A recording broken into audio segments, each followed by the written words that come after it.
You're listening to the Sit Rep Podcast, your home for everything related to historical wargaming. When one man picked up a weapon and battled another, we're going to talk about it. We might even play the battle ourselves, or we just might make fun of each other, but we are entertaining. And now, joining us from merry old England is Gaz, our resident painter, and Ralph, our graphic artist. And of course, on the good old American side, we have our historical guru, Big Jim Oriskany from sunny Florida. And here in the Midwest, representing the nation's people, dun, dun, dun, is Marty and G.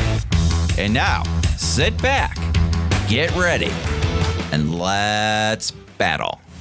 Hello, everybody. This is G, and you're listening to the Sit Rep Podcast, your home for everything now historical gaming.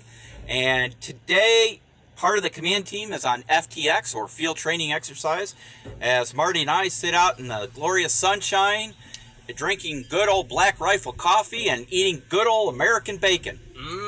So it's good. Joining us is the rest of the team. Here on the U.S. side in sunny Florida is our historical guru, Big Jim Oriskany. Hey, Jim. That's what they call me. How you doing, everyone? And then over on the other side of the pond, in that little old island called the United Kingdom or England or Great Britain, depending on who you talk to, is Ralph, our graphics designer. Hey, folks. And then, of course, the one, the only, the Bob Ross of Sit Rep Podcast, the Gaz. Gaz, how you doing? I was fine until you called me that. Nailed it. Come on, don't be so modest. Uh-oh, we're having an emergency. I'm good.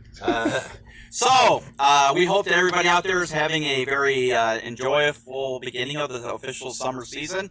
It starts tomorrow, actually, right? Tomorrow's 21st. It's the official day of, well, as time of recording, I should say. So, we're going to talk about everything related to the hobby of wargaming. As you guys know, we've made a few changes with this oncoming season. Part of that is no longer is it just exclusive modern miniatures. We decided to broaden our scope. We talked about that on a previous episode. And so we are not only going to be doing anything historical related to wargaming, we are branching out into good old hex and counter games.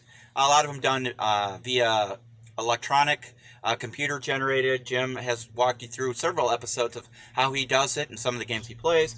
And we're looking at some video games as well, anything related to historical warfare.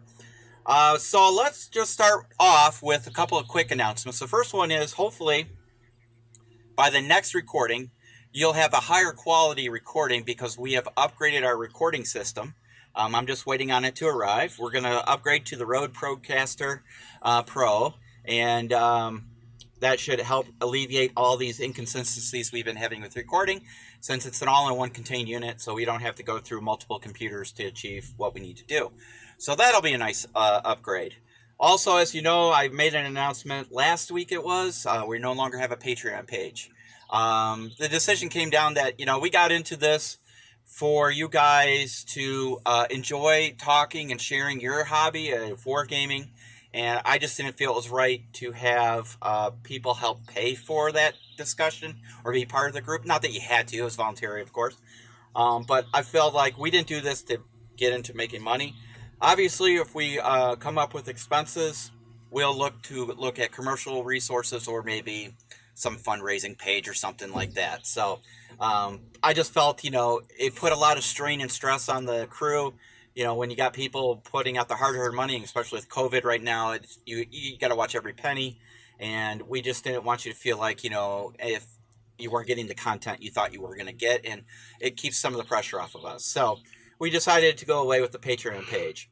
Also, if you looked on our Facebook page, we've made some new graphics updates to announce our new shows. Gaz, you've got your new graphic for Tuesday nights, Brew and View, and yes, we'll change your picture. Yeah, I look like a Walking Dead extra on it. So, buddy, we just need you to send us a new headshot without a background, okay? Yep, will do. All right. So we'll get that up there, and then Jim's going to send us one for his historical or wargaming Sundays with Oriskany. Sundays is his traditional day of presenting some awesome content. And then we have Ralph working in the background, helping us clean up the graphics as I create and design them. He makes them look pretty. And then there's Marty over here, who is just streaming content, or not streaming content, but posting a lot of content to Facebook. So Comedic relief. yeah, he's the comedy relief. So I know last season we made the announcement we were looking to go into our own coffee business. Yeah, we decided that was not practical. So we're just going to drink Black Rifle coffee until our stomachs fall out. So yay and us. It's really good. It's veteran owned. It supports veteran and law enforcement, which Yep. Given today's political climate, maybe you like it, maybe you don't, but I don't care because I do. Okay. So let's talk wargaming. A few things have happened over the last few weeks. First of all, there have been a few items that I wanted to talk about.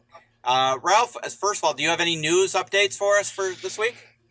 There's nothing seems to have popped out that I've noticed. I think Gringo 40 have been posting some stuff, but I think that's just extending the Vietnam range. Yeah, I mean, really, it's been a quiet week for It news, has. hasn't it? Spectre posted up saying that they are starting to get orders back out. Yes. Yeah, The technicals are going to be sorted, and the I think the specialist sets, the Adepticon specialist, the one which had the 4 or 5 minis. Yep.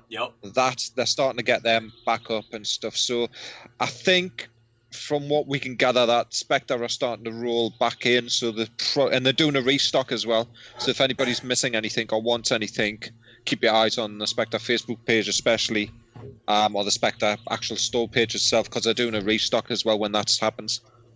So any of the minis that are currently out of stock may pop up on that. Good. It sounded like their caster was still working at reduced capacity, but at least they were cranking some stuff out. So that's awesome news. It is, especially because it is a small company. I mean, I think that's what people forget about a lot of the wargaming companies that sort of I look at and stuff. They are very small companies. They're 2-3 person companies that are creating this content for Rotor Consume. So I think people need to be aware of that. Yeah. They're not like Game Workshop, which has an army behind them of producing stuff that's probably going to be overpriced. Sorry, that's my little rant. Cast of thousands over there helping them out. Yeah. So I've got a few bits of news. Yeah, go ahead. So Gangs of Rome have released the Rome's Most Wanted 4 new box sets. Now that we're expanding into more sort of historical, for those people that are looking into that sort of era and playing within the city limits of Roman empires, they've released a bunch of 3 metal minis per box set. It's an interesting game system that nearly every character is unique because of how they generate the cards that come with the characters for that. So they've got a few nice little box sets just come out. Thing from the Basement, which does 15 and 18 mil MDF and HDF terrain. They've done some stuff such as, let me test Jim right now, the Thompson House, the Slider Farm. Ring any bells to anybody? Leisler Farm? Yeah. Leisler Farm? Mm-hmm. No. So apparently... American Revolution or American Civil War? Correct. Civil War, isn't it? Slid right in there at the end. Yeah, so they've done a number of sort of famous pieces for that. The Generals' houses, some other odds and sods, and they're producing them both 15 and 28 mil. So that'll give some options for people playing out there. Old Glory, they've just released some 15 and 18 mil 100-year war miniatures for the likes of, Agincourt. And so we're seeing some new dismounted knights, some mounted hobblers, command, longbowmen. So again, we're seeing some new sort of historical miniatures coming from them. Spencer Smith have gone to an unusual scale almost. They're doing 42 millimeter American Civil War miniatures. 42. So something that's ideal for dioramas and for very small actions. I want to see someone do Gettysburg in 42 mil. Hey, it'd be great if a museum took that up as a project, wouldn't it? Can you imagine walking into that setting, That'd be like standing on a that, balcony and looking down That on must be a football field. right? Would that be similar to the Was it Gallipoli one they did in New Zealand? It's the one that the one Perry's did in New Zealand with Peter Jackson. But that was still at 28 mil, wasn't it? Though it was not at a bigger scale. No, it wasn't a bigger scale. Could you imagine 42 mil? Good God. Yeah, I think you're looking at a football field or two, aren't you? Right? You need a city park. Yeah. Well, America's got the real estate for it, let's be honest. Oh, jeez, 42 mil. Good God. Eureka Miniatures, this is my favourite for the ones I found. They're doing some World War I stuff, so we don't see quite enough of that. And they're actually doing the Imperial Camel Corps with the Australians riding camels as part of the Egyptian Expeditionary Force. What? Oh, hey, that's So cool. you'll be able to do the World War I actions that happened in sort of Egypt and Sinai and Palestine. So that's a really interesting. They're all metals, but they're a lovely little set of varying camel sizes with the Australians riding them to the battles and such. Okay, go ahead, Ralph. The other one as well, sort of linking in with the news, which I did forget about, is Infamy. Infamy is coming out, or is out on pre-order from Two Fat Lardies. It's their Roman, it's their Ancients rule system, and it's similar to Sharp's Practice. Yeah. That mechanics, they've sort of used the Sharp Practice mechanics, maybe with tweaks and stuff for the period and stuff. But that's I think on pre-order now. You know what? I'm still waiting on Two Fat Lardies to bring out their modern rule set. I don't think they're gonna. I don't think they're going to either. I mean, I talked to them. Well, it's been 4 years ago now at Salute, and they're like, they were working on it then, and I don't know what happened. Obviously, they went the other direction. I think that how they phrased it, I think that hit too close to home for a lot of people, so they elected to not go on with it. Does that sound right, Ralph? I think so. I think there was a fan created version of Chain of Command Modern. Yeah. I know there's a rule set out there, I think, using Chain of Command for moderns. Yeah. But I've not seen anything else. Speaking of Eureka Miniatures, just generally, someone posted, it would have been before the last show, but I forgot all about it, posted up some pictures of some Eureka Minis that painted for, to do a poaching unit. Because it was ideas posted on the Spectre Facebook group about, different ideas for gaming, yeah? And what someone had done is taken the Rhodesian Scouts, the Grey Rider, is it the Grey Riders? I think so. The guys with the fowls and stuff and all of that, and taken those minis, plus a bunch of the other sort of Rhodesian characters, painted them up painted up as African as well as white, and black African characters, and created a anti-poaching unit as a scenario idea. That's cool. I think Chris posted something like that as well on the SitRep Facebook page for the female unit, the only female anti-poaching unit. That's the one there. Yes. Yeah, that's the one. Yeah, it was a couple of weeks back, I think, on the on our Facebook page via a link to wherever that came from. Yeah, that's awesome. So that was, I think it was just somebody thinking of a different way of gaming, of doing, scenarios set in a modern environment, just not taking on, say, your standard militia or your standard Op 4. This is, you're doing anti-poaching units, which Spectre's quite a good one to use because it does have detected and undetected movement and things like that. Yeah. So it was really interesting. It was just a nice paint set as well. And those minis, I've looked at them a couple of times, those Eureka minis, and they're really nice. They do a really nice set of those sort of Rhodesian African Civil War. So the stuff from the 70s. They do a really nice set of the minis all across that sort of range. They even do the helicopter. The Gazelle or whatever it was? Yeah, that. They do the crew and the gunners for it. To Awesome. 28 mil. Very cool. Hey, Jim, I got a question for you. Gaz brought up the camel riders in the campaign in Egypt. I didn't know World War I extended into Egypt. I knew it was in Turkey was involved somewhere, but I didn't really know it was expanded out, into Africa. Absolutely, yeah. There was a battle. There was a campaign in the Sinai. Wasn't very large, But I think most of that, in what we currently call the Middle East, was part of or not most of it, but a good piece of it was part of the Ottoman Empire at the time, obviously one of the Central Powers.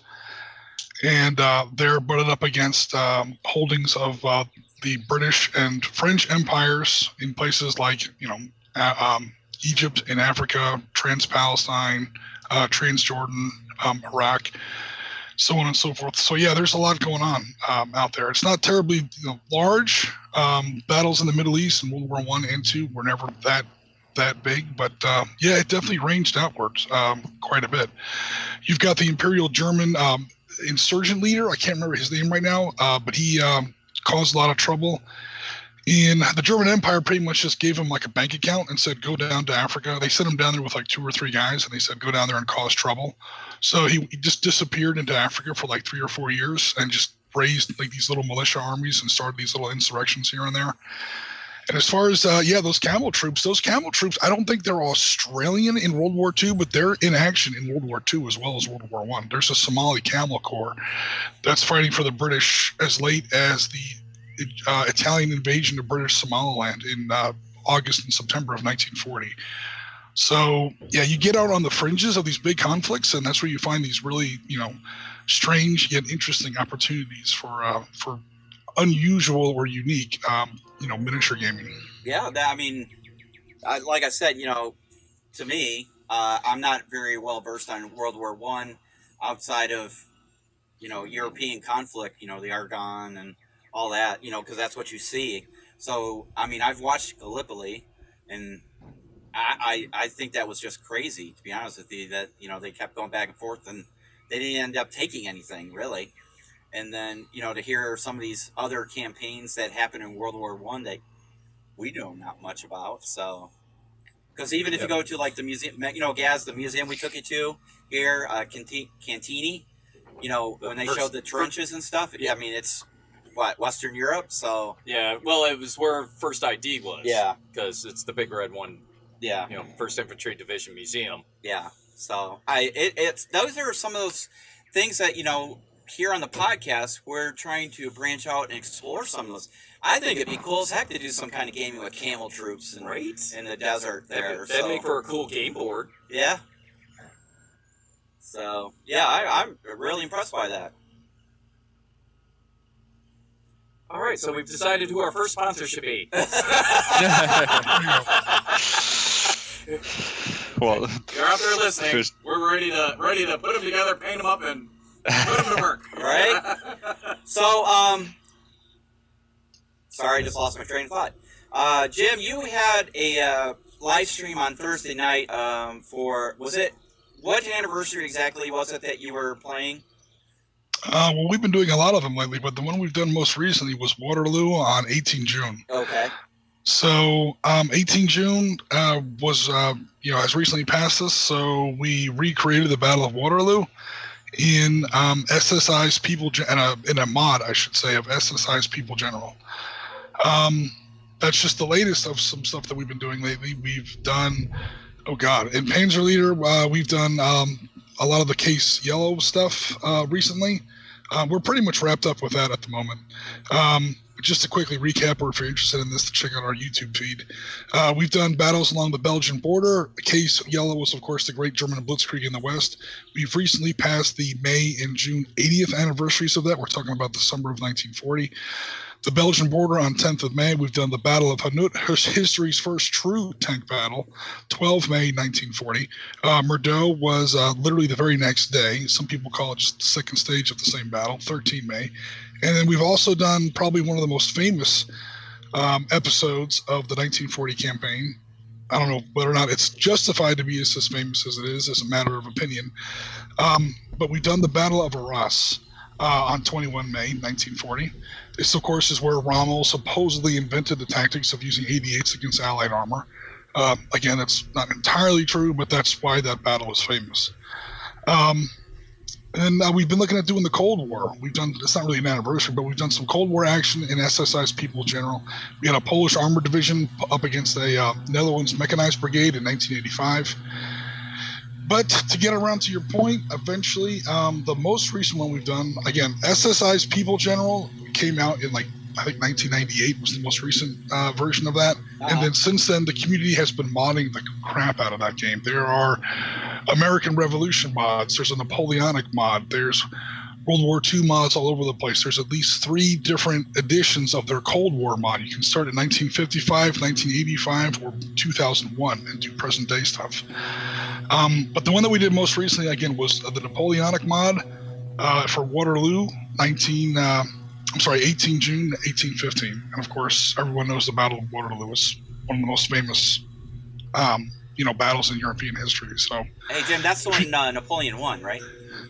Yeah, absolutely. He scored a decisive victory at Waterloo.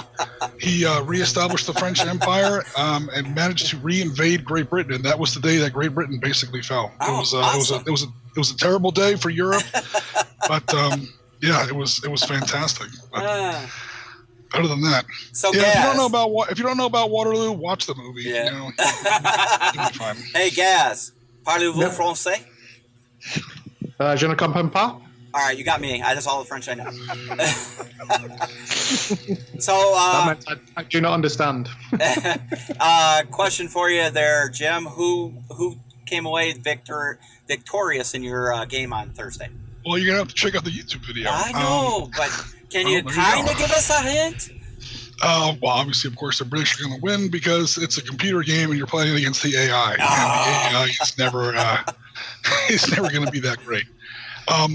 Obviously, when you're playing against the AI in these Panzer General games or these People's General later generation games, you're obviously playing against the AI, so it's going to be easy.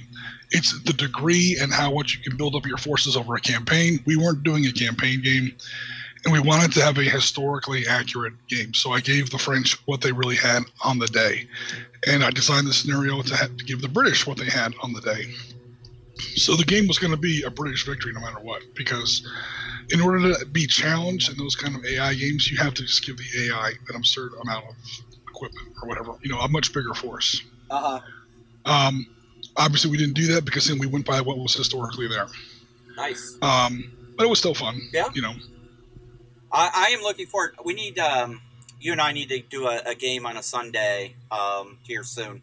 I'll let you pick the game, campaign, whatever, and let's go for it. It's been a while since you and I have played, so I'm looking forward to doing a game on a Sunday.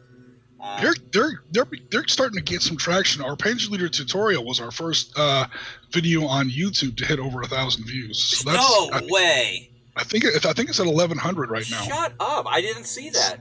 It's getting up there. It's one of our older videos, but I don't know if it's something to do with the tagging or the algorithm, but it's finally starting to get some traction. Nice. Well, I'm happy to report we're over 100 subscribers on our Podbean. We're at 375 followers on Facebook.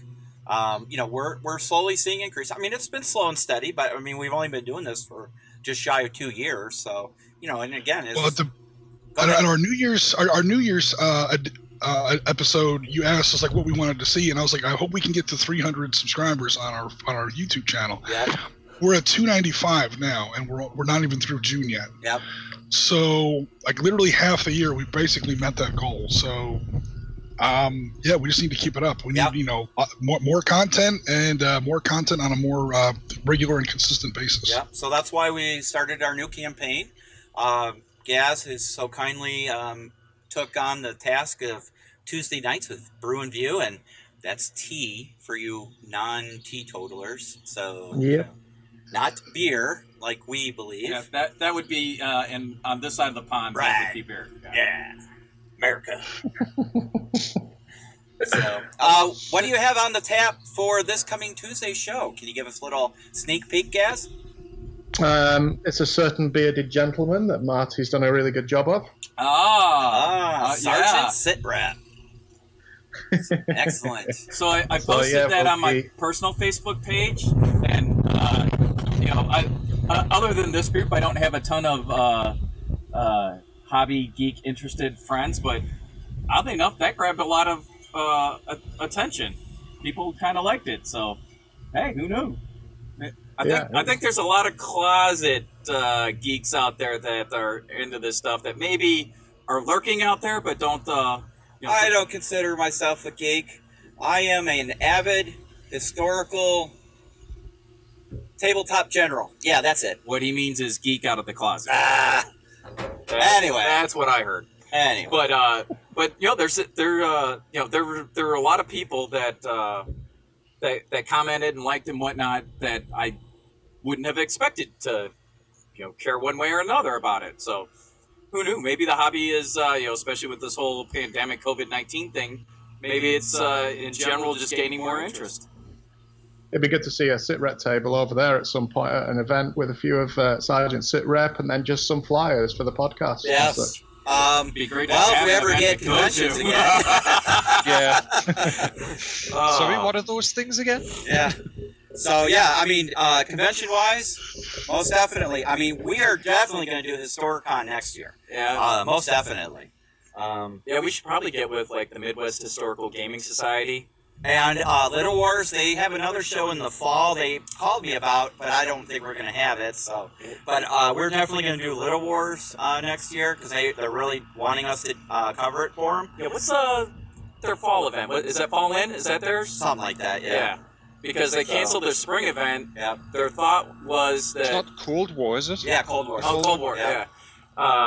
But it's normally like a one-day event. They were looking to expand it because they weren't able to have their spring event, which is normally their big event every year. Yeah. Which is also their main membership and fundraising event for the year.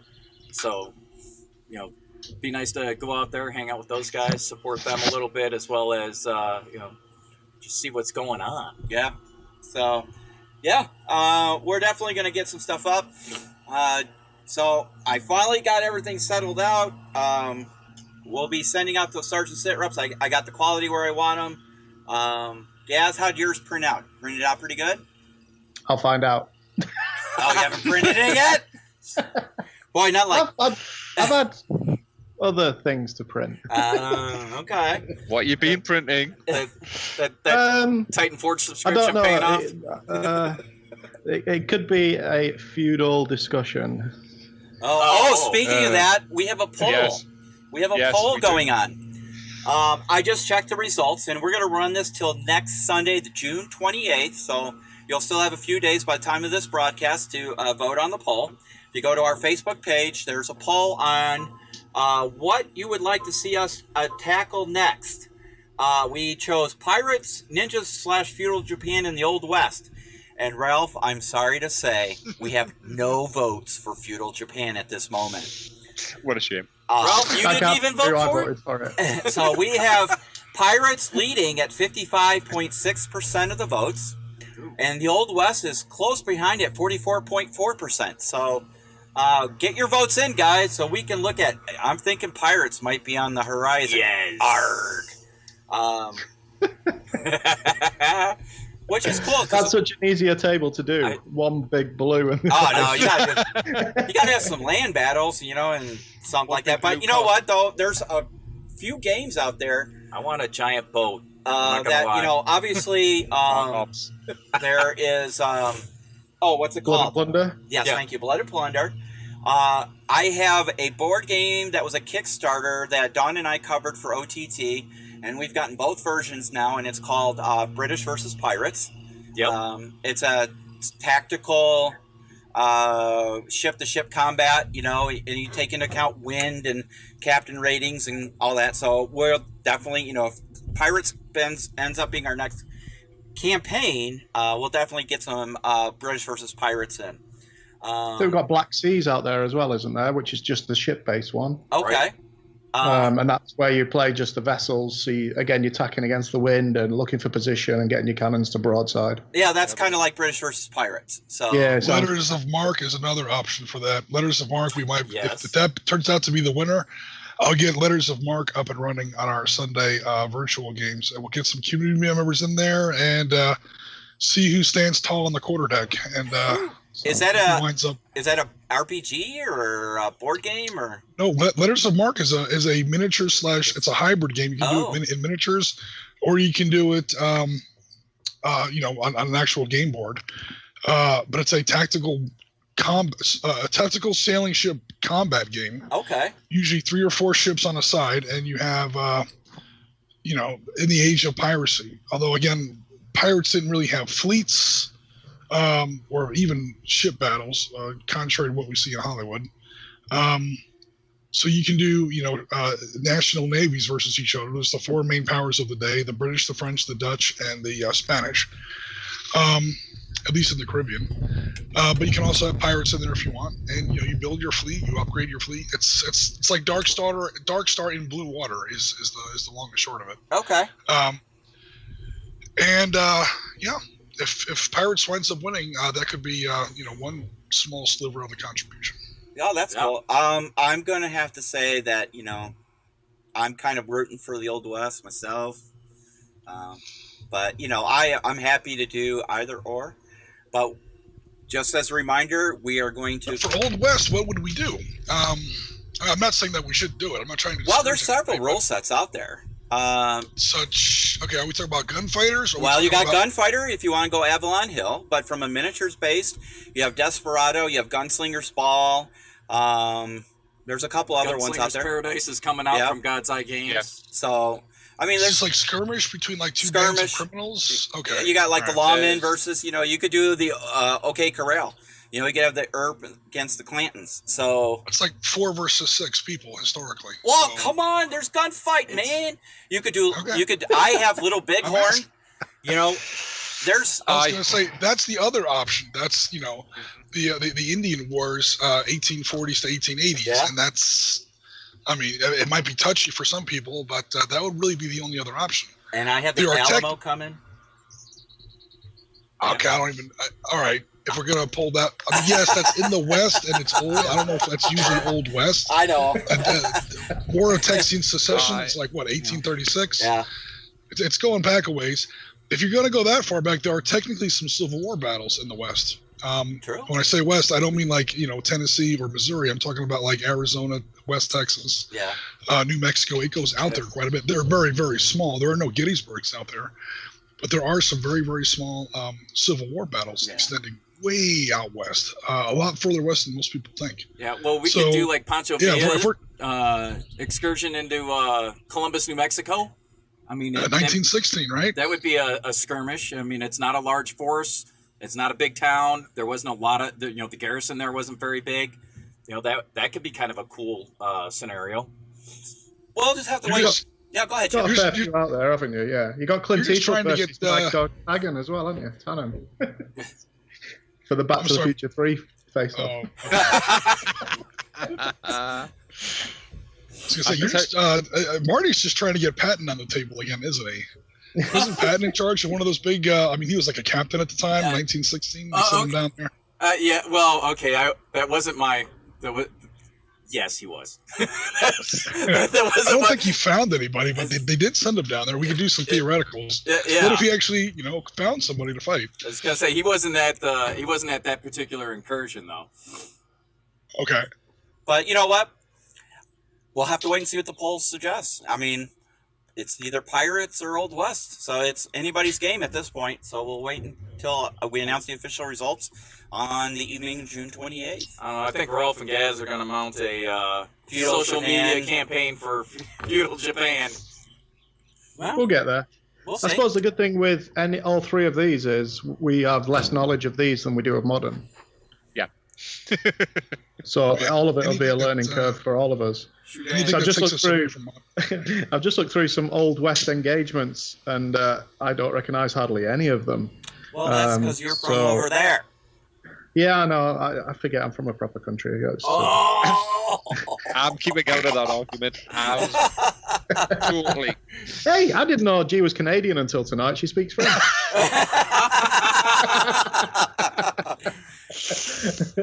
I'm a Canadian. I'm a Canuck. It's just that section of history where I don't know. Obviously, the main characters like Wild Bill Hickok and the likes of the Earps. But I'm looking down this list of Battle at Blazers Mill, which was New Mexico. Yes, OK Corral's on there. The Trinidad gunfight in Colorado. There is literally a lot of skirmish level ones we can do, and then there's others that are labeled as battles: Battle of Stone Coral, Battle of Coffeeville. So I'd be interested just to have a good read through when we get into it. So Did if they that give is dates for these battles? yeah. What are some of those dates, please? So the two you just read off. yeah, I literally just closed it as I finished saying it. So while Gaz is getting up, I've got sitting here as well when we're talking about rule systems. I've got the Games Workshop one that they did sitting here, Historical Legends of the Old West, where Games Workshop actually did it was Warhammer Historical. So it's under the Warhammer Historical band, and it was for skirmish. It was for basically bands like outlaws, so Mexicans. Do the Space Marines have single action bolters then? Not Space Marine, thank God. So those ones I mentioned are pretty much 18, 92, and 93. The Battle of Stone Coral was over 2 days by the look of it. It was the 11th and 12th of June that year. Okay, so that's a lot later than I thought. All right. The early ones in this list are sort of starting around. The earliest one is 1840, the Bellevue War in Iowa. 1840. Yeah. Between two posses led by Sheriff W.A. Warren and Thomas Cox against another group led by W.W. Brown that took place in Jackson County. This is all good for a large mural apparently been made of it that's still there in one of the local hotels. It's definitely cool for skirmish gaming. Absolutely cool for skirmish gaming. We just have to be careful because, not be careful, what's the word I'm looking for here? People in this time period were awfully casual with the use of the word war. I mean, the Lincoln County War is basically cattlemen, regulators. Yeah. Yep. Billy the Kid versus people he didn't like. Yep. Okay, I'm sure that's great for a skirmish battle, or I don't know if I'd call it a war. And that was what 18. Rutherford B. Hayes was president, so we're talking about 18. Wasn't it 76? I guess. It might have been a little later than that. 76 was Little Bighorn. Somebody get the phone. Excuse me. Hold on, babe. What else was going on? 1876 was Little Bighorn, so I'd have to look that up. Lincoln County War. I think it was 1879, 1880. You might be right. Yeah, that sounds about I'm guessing. Right. Yeah. I'm guessing. I know it was sometime in the 70s of 1800s, but no, it's a challenge because, as Jim points out, Americans at that time, or people in the Old West, considered any small gunfight a battle or conflict or whatever you want to call it. So, if it contained more than 4 guys. So, yeah, 2 gun battles with 2 people per side is a battle. You have 2 of those, you can now connect them into a war. Right. So if you just look for wars in the Old West, you're going to find like, holy crap, how did anyone survive in the Old West? It's like the 100 Years' War in America, but not so much. Yeah. So 1878, 1881. I just wiki checked myself before someone sniped me. Yep. Cool. I'm sorry, I think guys. once you get into the engagements, like you say, between the what was the Native Americans at the time and the military aspect, arms of the American sort of settlers, I think that's when you'll start to see. You can start to scale up, can't you? Once you get to the cavalry, and Little Bighorn really start to see several thousand, several hundred. Yeah, you had 212 U.S. troops versus, was it 35 to 4,000 Indians? Native Americans. You had the Sioux, the Cheyenne. Who else was there? Sioux, Cheyenne. Arapaho. Was it the Crow there too? I have to go back and look, but I mean, it was multiple nations that banded together to wipe them off the face of the earth. So, and they did a good job of it. So, is there any hex-based mods for that, Jim? Yes, I'm sure there would be. And if there isn't, he'll make one. Yeah. If you're talking about Native Americans at a hex-based war game, yes, there's Battlefield Revolution, designed by Oriskany. He's named after a battle primarily won by Native Americans. Of course, back then, the Old West was upstate New York, right? But, the Old West was a moving line. That was kind of the whole point. It depends on how far back you want to go. But you could technically say the Old West was the Battle of Oriskany, 6 August, 1777. Yeah. That was the howling western frontier in those days. And, of course, it marched westward, with a gathering pace through the decades that followed. But traditionally, Old West, I mean, it's like, when was the age of piracy? Well, Somalis have pirates nowadays. Yeah. But traditionally, pirates, Old West is post-Civil War. End of the Civil War to 1900. Now, again, there are bank robberies as late as 1920. There are the battles between the Mexican expansion northwards and the Texian War of Succession is 1836. You got the Alamo. So you have at least 100 years, depending on how you want to stretch it. Mm-hmm. And within that, there's a lot of range. So again, if the community decides to change lanes a little bit and choose Old West for our next big focus, there's plenty to look at. Most of the battles are not quite big enough for hex and counter games because, again, most of the battles, air quotes, in the Old West are more like OK Corral gunfights or whatever. Mm-hmm. But there are major U.S. cavalry versus Native Americans that we could do. It's the Great Sioux War. I've got it up here. And there's 4 battles within there. There was a Battle of Rosewood, Little Bighorn, and Slim. Is it Butts? Slim Buttes. Slim Buttes. Yep. Yeah. Little Bighorn was 4. There was 4 tribes. Predominantly at the Little Bighorn: Lakota, Dakota, North Cheyenne, and Arapaho. Yep. Arapaho. Yeah. There was between 1,500 and 2,500 Indian warriors there against 700 cavalrymen and their scouts. Where? Which battle? Little Bighorn. No, there were not 700 people. Whoa. What 700 cavalrymen and scouts is what it is. What they're talking about there is the total force. Oh, and total. then We're not talking about Custer's. He divides his force into 3 columns. Yeah, you're right. Yeah, I was just referring to Custer's column independently. So yeah, you had the Lakota, the Lakota Sioux, the Cheyenne, the Arapaho, Dakota, and the Dakota Sioux. Okay, because you had 2 tribes of Sioux: the Lakotas and the Dakotas, the Cheyenne and the Arapahos. So the Crows weren't in it.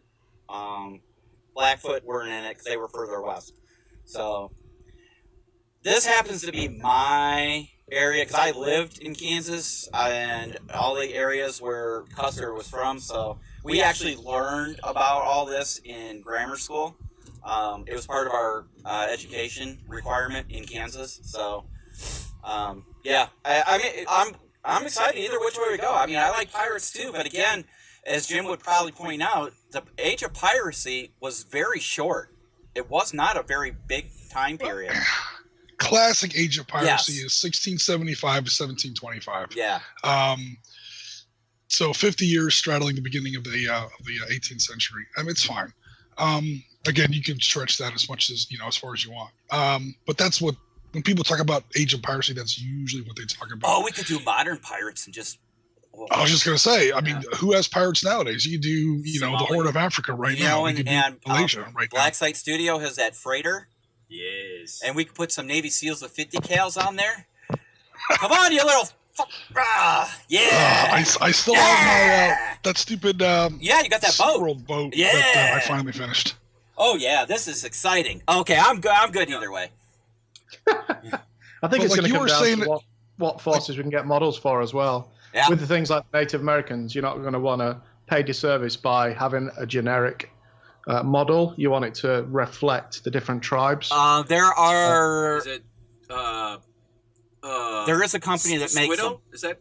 I don't remember. Yeah, that's what I mean. So where we focus our years will probably be as dependent on what we can do digitally, physically, and generate a game from as it would be from the time period slot that we have an option to do. I found that because I'm usually an American Revolution guy, and especially in the North. And American Revolution in the North is dominated. It is a huge part of that war are northern, like the six Iroquois nations. These are not the people that you see further out west, but you see, the Mohawk, the Seneca, the Cayuga, the Oneida, the these kind of tribes like that. Northern North American and Canadian Native American tribes. And when I went to search for miniatures to build my American Revolution 20 millimeter force, because I wanted to have the right, like you're saying, guys, I wanted to have the right tribes. Mm-hmm. I had a hell of a time finding ones for upstate New York, Mohawk, Iroquois, Confederacy, these kinds of tribes. What I kept running into was the ones that we're looking at now. 95% of that market, at least as far as I could find, a couple years ago when I was working on that project, was, Sioux, Blackfoot, Arapaho, the classic Old West kind of Native American tribes. So if we decide to go that way, I think we're going to find plenty to work with miniature-wise. In fact, when I was trying to do 1770s, 1780s upstate New York, I had the opposite problem. I wasn't able to find any of my Eastern Native American tribes for, I kept tripping over, site after site after offering of Western Native American tribes. So if we go that way, I don't think we'll have too much of a problem. But yeah, it's something that we do want to, keep an eye out for. But as someone who actually owns a Native American army right now, already painted and on the table, just not for the right period, there's plenty out there. At least last time I looked. Yeah, we can definitely find it. So, so once we get the votes in, then we're going to have to look at where, as far as, so let's take Pirates since it's leading right now. So we get to vote for Pirates. Then it's going to be, okay, guys, what do you want to see in Pirates? Is it your classical, arc, matey kind of pirates? Is it modern pirates? It's, so we'll have to explore that and look at some of those, Why not both? Why not both? We don't want to get too crazy because we get too crazy, then we come up with these big projects, 13 days, 13 hours, and, then we put all this stuff on us. So, but, yeah, I'm excited because I think not only is it going to open up some avenues that some of us may not have a lot of experience in, but I think it's going to draw in some people that may not necessarily. Let's take Pirates for example. Yeah. You're going to get people who not normally war game, but like Pirates, whatever. Video games or whatever, because there's Pirates. Sid Meier's Pirates. Do you remember that one? Oh God. Or even fans of just that sort of genre, like Black Sails, that came up. Yeah, so I mean, it could draw in some more people, and it's nice to have that little diversity in there. So I'm looking forward to it. As well as the day we got Sid Meier's Pirates. This is like 15 years ago. It's an old game. I was playing it. My girlfriend came in. She's watching. I think we were playing it on Game Boy or something. Not Game Boy. GameCube. This is an old story, obviously. And I got tired of it. I'm like, here you go. You want to try this for a while? She starts up a character. She starts playing it. And she's stealing her little boats around. Hey, you hear little ding, ding, ding, ding, ding. And I'm sitting here going, you're totally gonna could be completely subsumed in this game, aren't you? She's like, no, I'm just going to finish one more. By now it's like 2 a.m. She's like, I'm just going to finish this one more quest. I'm like, well, I have to go to work tomorrow. So I go to bed, and I'm like, don't wake me up when you come to bed, because, she's coming into bed like 15 minutes later. The alarm clock goes off. I wake up. Where's my girlfriend? I'm like, where the hell's my girlfriend? Maybe she's in the bathroom. I get out of bed, and what do I hear from the living room? Hey-oh, ding, ding. I'm like, you've been literally up all night playing this in my... Yeah, and again, she's not really a wargamer, but I tell you what, you put her on any kind of a boat, so she'll definitely be it. And like you were saying before with Kansas, being in the middle of the geographic area for pirates, down here in South Florida, we're at ground zero for age of piracy. Yeah. So yeah, we're kind of in the middle. I mean, St. Augustine is just north of us. The Bahamas, Nassau, the big pirate haven is like directly, I can't remember, 90 miles east of us or whatever. So yeah, people here are into it. The people from Black Powder Games are like, they're in your neighborhood. Not Black Powder, Firelock Games. Yeah, are like 40 miles down the road. Yeah. So I have a question for you, Jim. If we go Pirates, would you consider the drug runners of the 80s Pirates? Because if you do, that's going to be cool because Miami Vice is coming in. I was going to say, that's Miami Vice. Cartel, then, is it? Well, I think we got to be cool with the community. I mean, when we asked the community about, do we want to look at pirates, I don't think they were talking about Somalis. If I'm wrong, community, correct me. Yeah. But we don't want to do a bait and switch. Oh, I know. I'm just, funning you. But come on, anytime you can put Miami Vice into a game, that's too cool. What might be cool, as G was saying, talking about, this could bring some more folks to the podcast, is, we don't have a ton of experience with these particular genres and time periods, around the situation. But they might. So there might be some great community contributions that come out of this as well. Yeah. Yeah, that would be cool to see. G's already got me thinking that I don't think I've ever seen the U.S. Coast Guard represented. So with the Miami Vice 1980s drug running one, you could literally run the helos, chasing them to land. Because I don't even know if there's a model range for U.S. Coast Guard, is there? Oh, I bet you can. I mean, it's just dolphins and Jayhawks. So, yeah, but you're gonna have guys on the ground as well. Yeah. You still have the boots on the ground guys. Well, it just leads me to, because there was a time, and Jim, you probably know where this island is because it's pretty close to you. I was in Bimini, and we were coming off the Chalk Sea ramp, and here comes two fast boats into the harbor, and the customs guys look at them, and they start talking. I'm standing right next to them, and they're like, drug runners. They were coming in their big old fast boats. So, yeah, good memories. I'll tell you what, if you get like those big, like 4 outboard engine, like fast boats that you're talking about, like those Miami Vice specials, you will have Glades Runner, or my girlfriend Jennifer, you will have her on the site, like stink on shit. She will be, that is her thing. She grew up on boats like that. She will be our new most fervent supporter. Excellent. Yeah, well, as far as miniatures for it, hey, you know what? You go to Corgi, you spend a couple bucks, and you just buy some models, and boom, you've got miniatures. You don't need that many, so you can spend some money. Because let's face it, Corgi's not cheap. Yeah. But they're really good. I mean, as far as do we have miniatures and range for it? Yeah, all you got to do is buy the models for it. You don't need that many, so it will be more expensive. Buy the models, not the miniatures. Yeah. And then you just get your normal, U.S. Navy guys, because like, so it's like what a Coast Guard, BDU uniform in the 1980s looks like. It looks just like the Navy or the Marine Corps. Yeah. Right. Yeah. What you need are the different boats and helicopters. And no, I doubt Flames of War or Battlefront has a SH-60 in the orange and white. I'm sure you could paint it that way, or again, you could always just buy the model itself, like a Corgi pre-painted model or a Revel model, and there's always a way. Check 7 TV as well. Yeah, 7 TV. Yeah, I forgot about that. Because they do, because the idea behind it is you're creating a TV series, and they've got lots of different minis for different ranges. You've got your Doctor Who minis and things like that for units and things. So that I think they do have undercover police and stuff like that. So you could do, DEA. Yeah. You gotta get a Don Johnson miniature in his linen jacket, and his linen slacks with no socks, and his smelly ass feet. Hey, I'm not Crockett and Tubbs got my shoes on. The boat and a Lambo or something. Gotta have Crockett and Tubbs. And his black Testarossa vehicle that has a -1 stay versus Stinger missiles. You know what? I actually have a Crockett and Tubbs miniatures. I can't remember what company made them. And nobody here is shocked. shocked. Why am I not surprised? Yeah, why am I not surprised? Oh my God, I totally forgot I had them. They're not painted yet. They're still in package. But I actually have them. Sleeps with them under a pillow. Miniatures, is it? I might have been.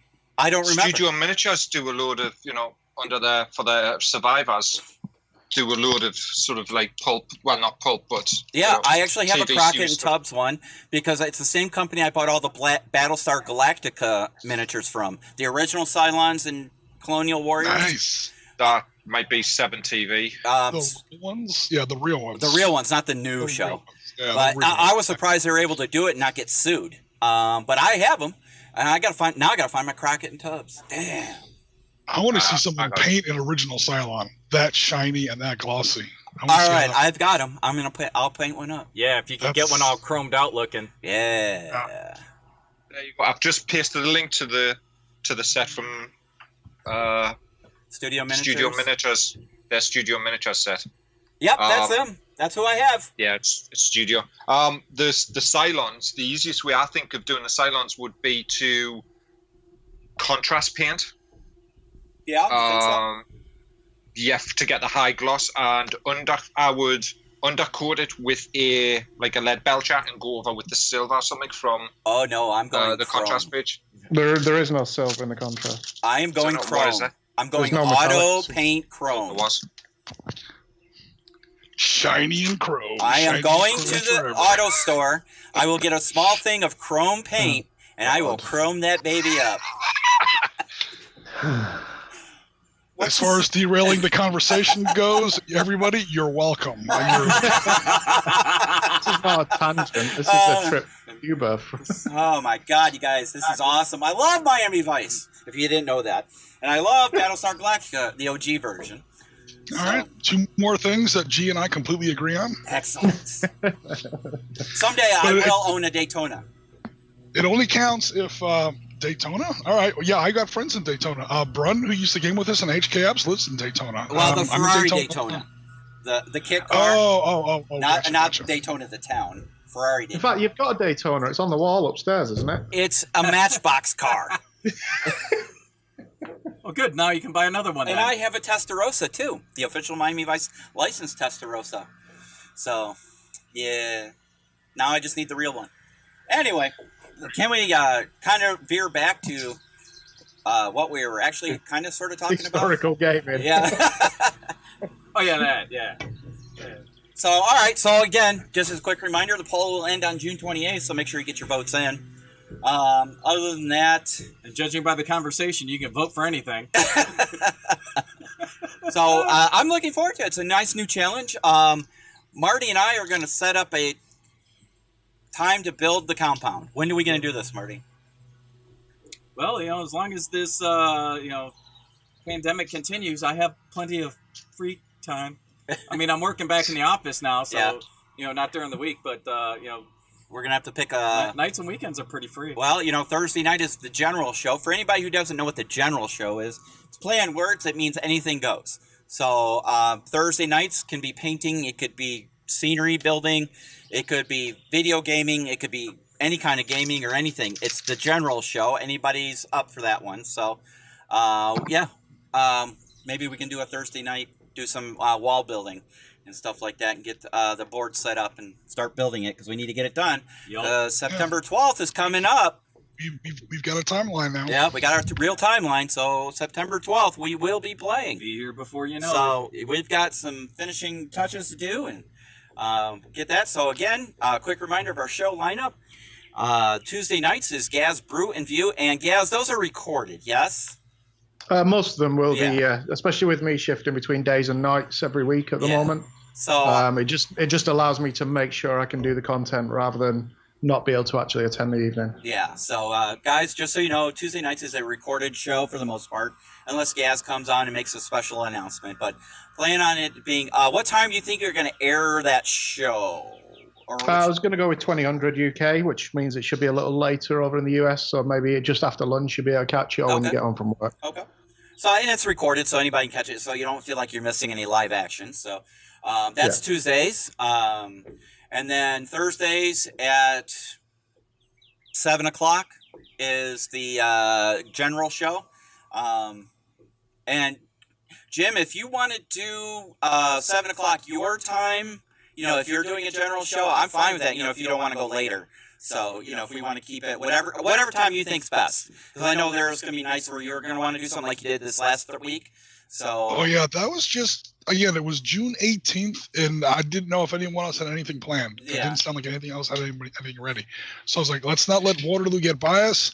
We keep saying that we're expanding into general history and not just modern history. So I was like, here's an opportunity. Here's a, Perfect. So yeah, that was the target of opportunity. Okay. I'm not trying to take over Thursdays by any stretch of the imagination. No. Yeah. Like I said, Thursdays is called the general show for that very reason. Whenever somebody has some project that they're wanting to do because of a time or whatever, it's for whomever. It's not dedicated to one person. So I don't want anybody to feel like you're stepping on anybody's toes. It's, if Marty goes, hey, I'm working on this project, can I broadcast Thursday night? Perfect. You're in the time slot. Jim, you do the same. Gaz, Ralph, myself, whoever. If somebody's got a project they want to do and fill that time slot, I'm fine with it. It's not dedicated to one person solely. It's part of the team effort. So, it's cool. So, Thursdays is the general show, and then Sundays is gaming with Oriskany. So, it's one of those things. Also, I made the announcement on the Facebook page as well, is that the podcast is now scheduled to air on the second and fourth Saturdays of each month. So you can clockwork that in, put it on your calendars, your diary, your PDA, your Outlook calendar, Google Calendar, whatever you use. The second, why are you laughing, Marty? PDA. I still have a PDA. I have several PDAs. You still like Miami Vice too, so. And I have a Commodore 64 and a 128. Exactly. And I just played summer games. So, on you. Anyway, so second and fourth Saturday of each month will be the airing of the podcast. So make sure you look for that. We're going to put it out to go live at 8 a.m. Central Time. So whatever that is in BST or BDT, whatever it is. So GMT, TNT. EIEIO. Yeah, exactly. So look forward to second, fourth, Sunday. And then another quick announcement. We got the server installed. Yeah. I started testing it last night for Arma 3. I have a mission loaded up. It's just a generic mission. If you look for SitRep podcast missions, it'll come up in server. The server's not up right now, so I took it down last night as I was fine-tuning it. But I was able to log in. The only problem is I have a one security feature, BattleEye, just isn't working right on the server. But if I turn off BattleEye, which is the anti-cheat software, it was working fine. It was a quick search and rescue mission. So I'll make the announcement officially when the server's up and running full. But it was working. I might do a Thursday night or something, a quick preview of the server, so I can get everybody's update on that as well. So that's please get that up and running, because people are, I'm sure, are really getting tired of my 1993 Panzer General. I mean, they're looking at this old like 8-bit dot matrix music and sound, and like, oh my god. If we're gonna have computer games, can we please have some like more like right computer games? Oh, and then so the second game that will be uploaded in the server once I get Arma 3 running smoothly will be DCS World. We're going to be starting our own squadron. I haven't decided if we're going F-14 era or if we'll be in the F-18 or the Warthog. So it'll be one of those three models. A-10 for the win. A-10 for the win. Or we might do combined arms and have, your A-10s doing your close air support and your F-18s doing cap. So who knows? We'll have to see. But that is the next project. Once we get Arma 3 smoothed out, we're very, very close. That's very exciting. Finally, things are starting to fall in place. So we'll be covering those genres. And then I know Ralph does some of those Rainbow Six or Call of Duties or whatever. Those games. So, Those games. Those games I haven't touched in a while. You mean, yeah, those games. So yeah. So when we've got them, there's a lot out there. I know that the one that sort of doesn't really fall under what we talk about, but did get a release this past month was Command and Conquer. Yeah. The original RTS. That's, I think. Yeah, that brings back memories. It looks really good. Brings back lots of memories. I haven't downloaded it. I've watched a couple videos. Yeah. They've really done a nice job reworking it for modern day, so it looks good. Yeah, so that got rehashed, and it's not that expensive on Steam actually when you look at the pricing for it. So that might be to think about, especially the multiplayer. Yeah. So if you guys throw back to the old days of Command and Conquer, definitely take a look, and it's not expensive. So I think it's like $30 or something for the whole thing. So, if that's your kit and caboodle. So, another thing I wanted to bring up is I know we're in this COVID stuff, and get-togethers are not exactly looked upon with favor right now. But I would like to start planning. I know we've talked about, in the past. I got the hiccups. I got to quit drinking. Getting a gamers weekend together. Yes. All right. I would like to try and plan it for, do we do next spring, next summer? It's going to be hard to say. Next winter? I don't want to fall into convention season because everybody's going to be, booking up for convention season. And once the convention's open, that's going to be crazy. I know, it's going to be missed insane. It this year. Because everybody's going to be missing it this year, so everybody's going to... I see next year, if they open conventions back up next year, they'll be just insane. Just insane. I mean, which is good for the conventions and the vendors, but wow, yeah. Imagine what Gen Con is normally like, and then you add this into it. You know, I truly see them passing 100,000 original attendees. So, I mean, normally it's like 66 to 70 was the last number, if I remember correctly. Yeah, it was like 70. Yeah, so I definitely see a growth. I don't know. We'll have to see what COVID does to those people. Adepticon will have 25,000 people there. Yeah, they better get a bigger spot. You know, we were having parking issues as it was, so. But I would like to see a Gamers Weekend. We've got a couple of hotels very near us, easy to get to from O'Hare and Midway Airport. So if you're flying in, you can fly right into either of those airports, and it's a direct route out on the East-West Tollway. Yep. And boom, we've got a new Holiday Inn Express, I think, that just opened up near us, and we can set up some gaming, and I'd like to see a revamp of some Panzer Blitz or Panzer Leader or whatever Jim would like to do, or World War, right? Or World War 2.5.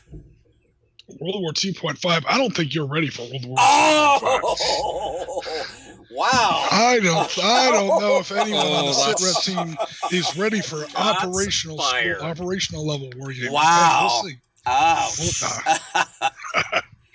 So, how about we just go ahead and plan it? I mean, well, this is also the COVID-19 scare or whatever. That's about like groups over like 10 or 15 people, right? I mean, how are we talking about, like in your basement, or are you talking about like trying to mount like a mini boot camp, or? Well, I guess it would depend on how many people we would like to attend. Okay. You know, I would say comfortably 20 at the most. I can accommodate 20 people in my basement. Yeah. Oh yeah.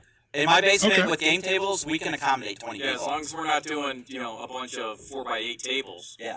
So, yeah, we could easily do a gaming weekend of 20 people in the basement. We would have to rearrange a few things, but, we've got some plans for rearranging the basement anyway, so we could accommodate gaming tables. So depending on what games we decide we want to do, yeah. Do you think we should just plan for 20 people, and then, we'll go from there? Well, I was just trying to figure out how many people you were aiming at, and then how far out, because the size of the gathering is what it determines how much COVID-19 impacts it. If we're talking about 5 people, let's do it this weekend. If we're talking about 50 people, okay, maybe we have to wait until next year. I'd say 20 people at the most. Yeah, Marty, you think? I mean, at least as initial. I'd say 15 to 20 people. Let's say with the goal of. Well, we want to make it even because you have opponents then. So let's say 16 people and max of 20. Yeah, somewhere in that game range. I mean, you know what? If only 10 people show up, fine. 10 people show up. I don't care. Yeah. We're not doing this to make money. It's just to get people together to play some games. Yep. And I imagine we could get a couple companies. Tim. From Footsore, he's going to be close by. He's in St. Louis. I bet we could get him to come up for a weekend.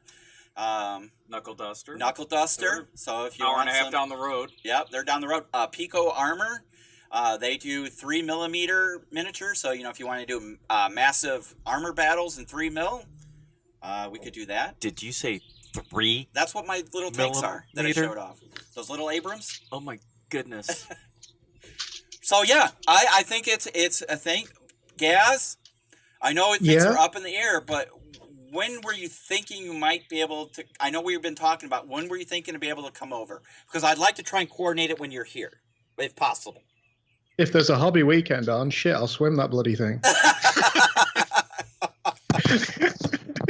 Great, it's next weekend. I'm just need a boat to pull me out. But that first dive and the coming to the surface, that'll be 100% wanting to reach the other side. If you can get the American Coast Guard to pick me up just off the north coast of Northern Ireland, that'll be much appreciated. To be honest, it'll come down to because we still have a 14-day turnaround quarantine. Uh-huh. Oh, yeah. So I can't land back in the UK without being quarantined for 2 weeks. Yeah. I don't know if America's got the same thing at the minute. No. So once that would be relaxed, so there's no quarantine. Yeah.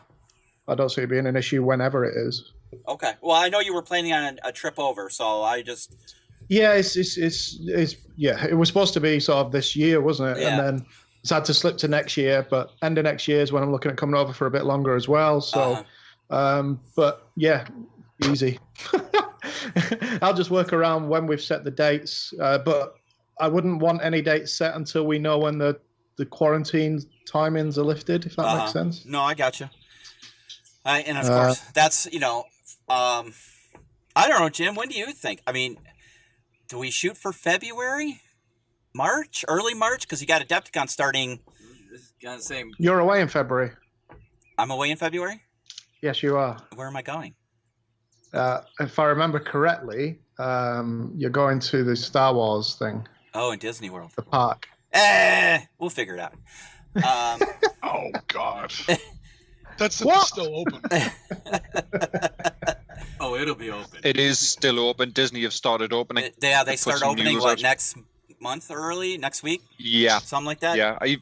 Even though they've cancelled Star Wars Celebration's been officially cancelled. Yeah, they've officially cancelled Star Wars Celebration. So there won't be a celebration until 2022. 2022? Oh, that's horse puckies. Yeah. No, the way that they do it is 1 year you get Celebration, 1 year you get D23. So next year you're going to get a Disney D23, which is Disney's version of Comic-Con. Oh. And then the following year you're going to get Star Wars Celebration. Somebody get that mouse on the phone. We're changing this. So dang it, I missed it when it was here in Chicago. It was just here in Chicago. It was last year. Yeah, totally missed it. Oh, well, what are you going to do? Yeah. So, yeah, I think we need to pick a date, and let's start planning it.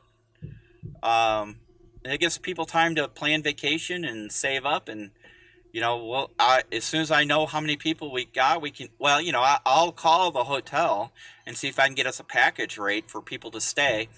I mean, unless y'all want to camp in my backyard or, whatever. It's big enough. Well, if it's March, it might be a little cold. But, we'll figure out. And, and like I said, we'll do the thing where we have food catered in. Park the RV in the driveway. It was 24-hour gaming. It'll be 24-hour gaming. Need to sleep. Well, so people got to sleep sometime. No. That's what all them drugs you can get are for. You just recover on the flight home. That's how it works. Yeah, okay. So, sleep during your opponent's turn. You'll be fine. Yeah. Well, if you're playing Panzer or Leader, you might have a little bit of time to sleep. So. Oh, that's what Opportunity Fire is for. That's all right. You'll get longer. Bad news for Infinity did not invent the whole "it's always your turn" mechanic. That's been around for 50 years. You can sleep during my turn in Panzer Leader all you want, and then when you wake up, I don't want to hear you cry about Opportunity Fire. That's my Panthers are overrunning your infantry. Hey, you were asleep. Okay, I'm not going to stop my movement phase because you were asleep. That's awesome. It's always your turn. So, yeah. I say we look for a date in February, March. Does that sound doable for people that, at least the command team, for the most part? Yeah. July is doable for me, but so February and March is definitely doable for me. Okay. Yeah. Ralph, we got to get a Kickstarter or something to get you over here, bud. Ralph, I'll be in the same suitcase. Perchance. I could hide in your suitcase, couldn't I? Well, I'm in the same boat as Gaz, and also because we've got family in Ohio. Yeah. We might be able to arrange something where we go to Ohio to see family, and then. Oh, there you mean go. You drop them off there, and then you come and play games with us? Well, drop my wife off to see our sister in Ohio, and then I come and play games in Chicago. Ohio is only, 6-7 hours away? If that, depending on Ohio is only a 6-7 hour drive, so it's not a big deal. I know for you guys in the UK, 6 or 7 hours is ridiculous, but for us in the US, the UK in 6 or 7 hours. For us, that's the bottom of the state. So. Yeah, I mean, 6 or 7 hours for us is a night out. So I was gonna say 3 hour drive is a 3 hour drive is going to the supermarket, right? I mean, Marty and I, we drove here 2 hours to Taco Bell when you were at SUNY College, and we had to go down to get Taco Bell at the nearest place, and that was a couple hours away. So, yeah, good days. All right, so we're going to plan. I'm going to do this. I am going to pick a weekend. I'm going to start advertising the hell out of it. You people need to spread it out. I will get prices for a Friday and a Saturday night package for hotel stay. And gaming will be here. I'll reach out to Footsore and Knuckle Duster and whoever else we can that's local and see if we can get some companies in. We're going to play some good old-fashioned Avalon Hill / games. We might do some Western. We'll do some Moderns. You know, we'll come up with some games. Maybe we'll have a pirate game by then. Well, Blood and 13 Plunder. hours, 13 days. Yeah, we'll do some 13 hours, 13 days. We could do the transit game. We could do the actual. Yeah, we will put a menu, shall we say, together. We're gonna start working on some boards. I know, right? Oh, that's all right. We got. So that's a good idea, actually. What if we do different game tables and people can rotate through it and play different games? Yeah, different genres and Yeah. such. Yeah. I think you shouldn't ask the other companies to come as much as the SitRep team challenges you to come. Come if you dare. Because there's no competitiveness in the US, is there? It's not in our nature. One small request as far as scheduling goes. Yes, G, sir.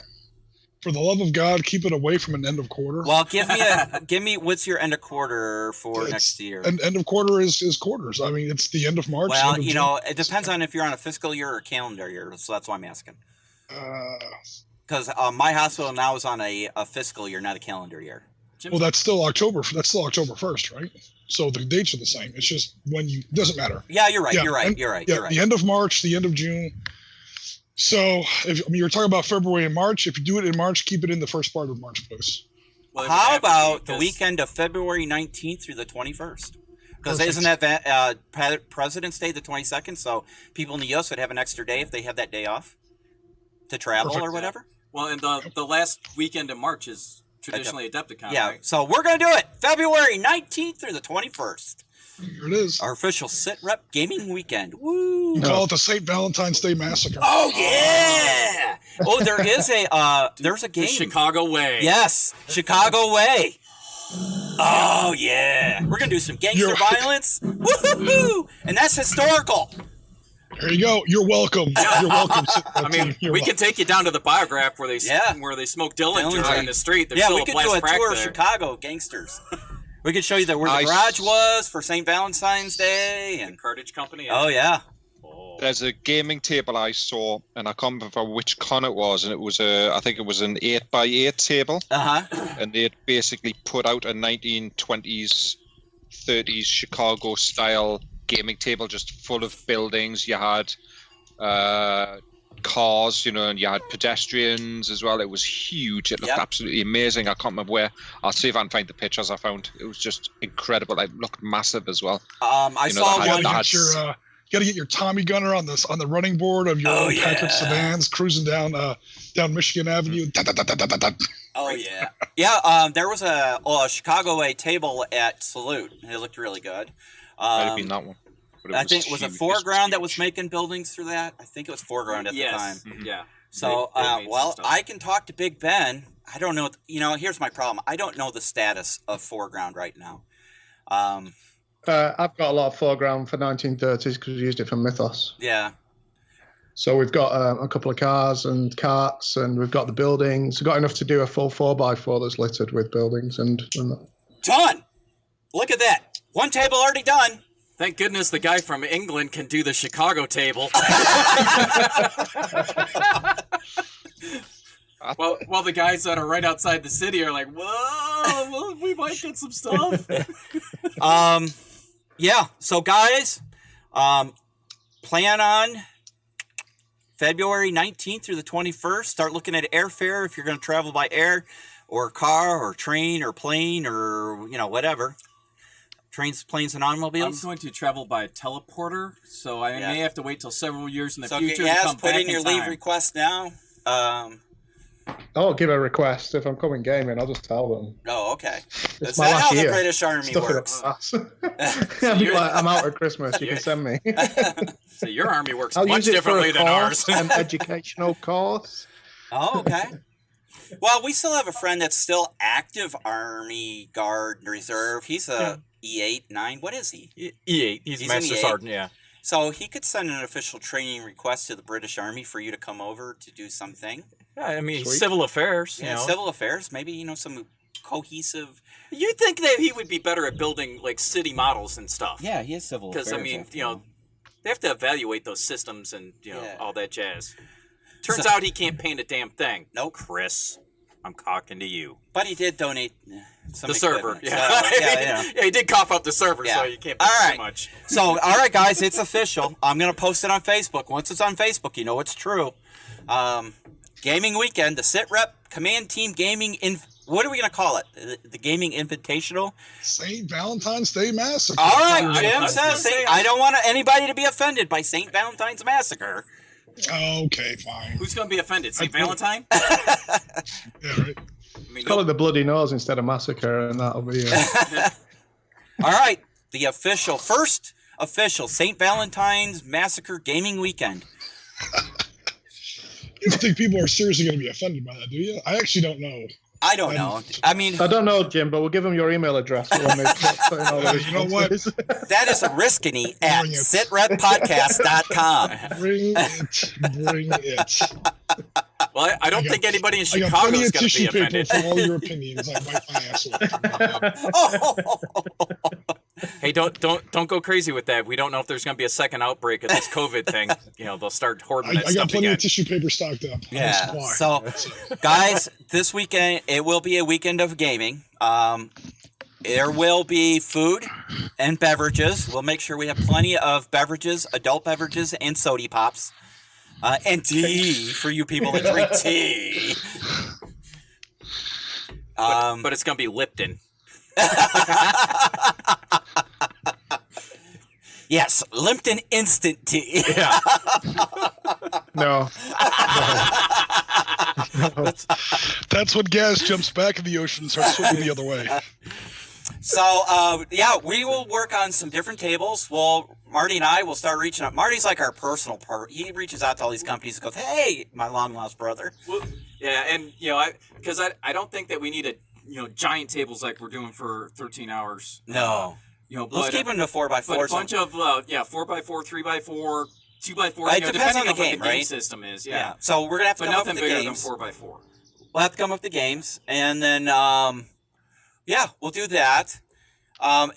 And Jim, I definitely want to get some classic games on the table. Any games I run will be very small in real estate, so don't worry about that. Yeah. Mm-hmm. So I say we do a mix of some classic games, some miniatures games. Just we might do some hobby. Maybe our Bob Ross can do some painting things. Yeah, we can do some painting stuff. Yeah. I'll even bring some coffee that you don't get over there from what my military drinks. So you can do a real coffee. You can coffee yourselves to death all for 3 days. Okay. Well, I also, if anybody out there has weasel poop coffee, I could use some more. I really liked it. It was from Vietnam. It was really good. So. The coffee that the Brits had when I was in Afghanistan was all right. I liked it. Yeah, I mean, there's a lot of ex-military guys that have set up their own businesses for the same reason they do in the US. Uh-huh. So there's quite a few that import the beans, but it's essentially a British product because it's hosted here. It's all warehoused in the UK. Some of the lads at work that are into their coffees, they've been digging through that. So we found a couple of gems in there. So I'll bring a couple of bags over so you can add it to the collection and maybe try something a bit different. Cool. So, I will work on pricing for hotels. So if somebody, I'll do a single rate and a double rate if, people want to share a room with somebody. So we're looking somewhere between, 16 to 20 people, right? 20 max. So you guys make sure, you plan on that weekend. We really want to see a nice group of people to get together and just play games, do some hobby, a little bit of this. How these things work, at least as far as the boot camps I've been to, is okay. It's fine to invite people to come over. However, moving an army is a pain in the butt. So they usually get an army when they're there, and then they build the army and they put it together, and then they play on the second day. I'm not suggesting that we do that, but we're gonna have to set up. When we start picking out what games we want to actually feature at this event, we're going to have to bear in mind what armies people can bring with them. Right. That said, if you guys let me know, I've got tons of armies already built, and I can either ship them up to you and have them pre-staged, and then people can use those while they're up there. 15 mil, 20 mil American Revolution, 20 mil moderns, and World War II, just literally every freaking theater that you can imagine is already built and ready in 15 mil to one level of quality or another. Nice. So Well, the way I look at physical armies, getting the physical armies to our tables is going to be a challenge. Well, or at least a consideration. Well, here's what I'm thinking, Jim. Maybe we could have some kind of door prize for everybody that comes, but we could already have pre-built armies, between us here and you.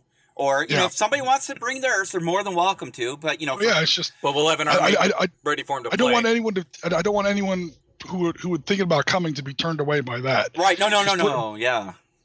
No, bringing an army through an airport it's hard. An experience. I've done it a couple of times. It's definitely. But what I'm thinking is, maybe we'll do some kind of door prizes. But people won't have to feel pressured to build and then transport home stuff that they, afraid they'll break or whatever. And we'll already have pre-assembled armies, for each table. I have plenty of Old West stuff, so we could do an Old West table. Right. And if we get Forrest up from Knuckle Duster, he's got stuff. We'll have the stuff.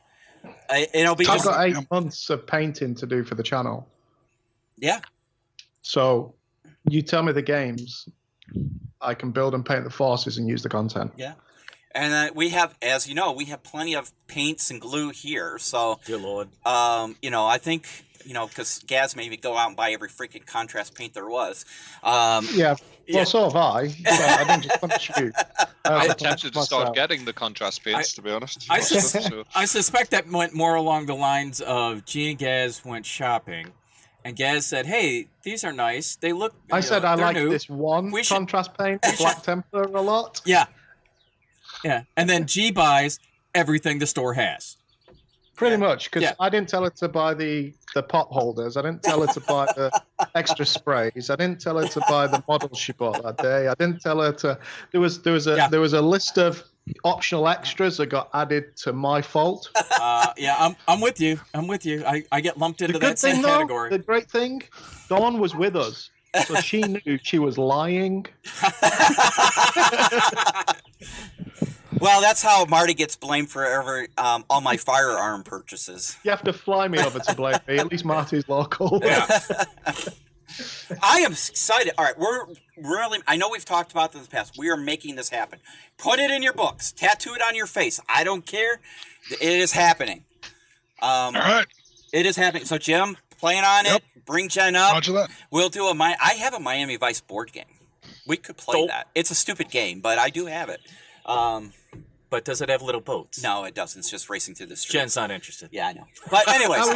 How are we going to use it for coverage as well? How are we going to what? Yeah. Are we going to use it for coverage? Are we going to cover it? Of course we are. Are we going to do a little bit of a podcast over the weekend, so maybe over the top? We have a studio, dude. Top-down camera work, just to advertise it that little bit more. Obviously, and we have the studio. We can just, So if you can't, we can have Tim or Forrest talk about stuff on camera in the studio while people are gaming. We can make it just like a good gaming weekend. Yeah. We have the technology. And we have the Oriskany for the historical. And we have the Oriskany. Oh, I am so excited. We are finally going to do a real gaming weekend. It's going to be epic. Yep. All right, we're going to put it out there to everybody. Yes. Yeah. All right, guys. Well, that's about wrapping up for this episode of the Sit Rep podcast. I think we've covered quite a bit. We've gotten some good news. We've planned out our first gaming weekend. We gave Gaz more work. Yeah. And he has to swim. Excellente. Well, I think we're going to close out the show because it looks like it's about ready to rain on us out here. And I hear computers don't do well in rain. So. No. Yeah. Mike's probably wouldn't like it either. Yeah. So I want to thank Gaz and Ralph over in the UK. And I want to thank big old Jim Oriskany, as always, for his deep insights into historical gaming. Oh, yep, no worries. And then to Marty for sitting here in the sweltering heat, drinking good old Black Rifle coffee and eating bacon. Yes. Yeah. So good. It's been a good Saturday morning recording. So, guys, we appreciate it. Tell your friends, tell your neighbors, tell your wives, tell your girlfriends. Hopefully they're not one and the same or two different people in the same house. But it's been done. I can prove it.